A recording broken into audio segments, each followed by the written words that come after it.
মানুষের ঈমান যদি হয় শক্ত, তাহলে তার ঈমানকে দুর্বল করতে কেউ পারবে না। যদি আল্লাহর প্রতি তার অগাধ বিশ্বাস থাকে, তারই এটা উদাহরণ। এটি হচ্ছে ওমান, আরব বিশ্বের একটি দেশ ওমান।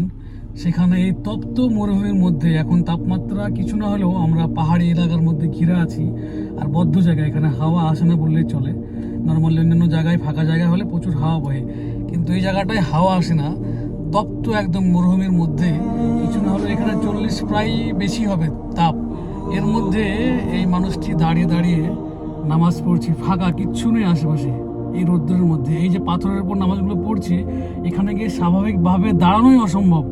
একদম গরম আগুনের ভাপ একদম উঠে আসে পাথর থেকে, আর সেখানে বসে ও নামাজ পড়ছে এই ফাঁকার মধ্যে। কিচ্ছু নেই চারিদিকে, কিচ্ছু বলতে কিচ্ছু নেই।